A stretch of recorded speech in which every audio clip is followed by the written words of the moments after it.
With the LPMA forums that we do, the Leading Property Managers of Australia, a couple of years ago, booking into a hotel down on Sydney Harbour to do the conference, just like we have here.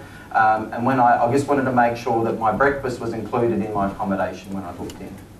And I said to the person behind the desk, I'm very clear, I want clarity, is breakfast included as part of this deal? Yes, Mr. Hunter, breakfast is included. Excellent, I don't have to worry about that, because when I'm helping run conferences, I've got run sheets, I've got to be prepared in the morning, I might have a session I need to do, I need to be going through my notes like I did this morning, and I haven't got time to be going down to the restaurant because I'm going to get chatting with property managers and principals, I'm going to get off track, so I'm going to get breakfast to my room. So for 2 mornings straight, I've got breakfast to my room. All good, until I was checking out. And when I was checking out, thanks Mr. Hunter, here is a $50 breakfast bill. I said, well, breakfast is included. Oh, no, sorry, Mr. Hunter, no, breakfast isn't included. You needed to come down to the restaurant at the buffet and eat there. No, hang on, I asked specifically, is breakfast included? Is that breakfast? Yes, it is. Then it should have been not. And then in the end, they said, yes, we apologise, it wasn't made clear. You see the differences there? You see, if you give a person the right expectation up front, then when that particular issue happens later on, they knew it could happen or happen that way, they're less likely, or you've actually eliminated the chance of them getting upset.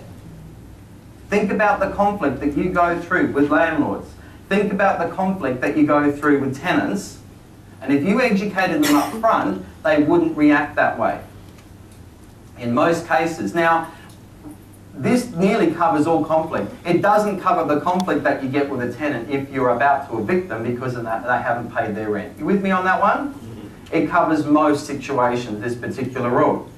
So inducting them up front reduces and eliminates this factor. Now, certainly throughout Australia, and I believe the Kiwis would be very, very good at inducting the tenant. Are we all on the same page with that? Do you spend quality time with a tenant going through all the things that they need to expect?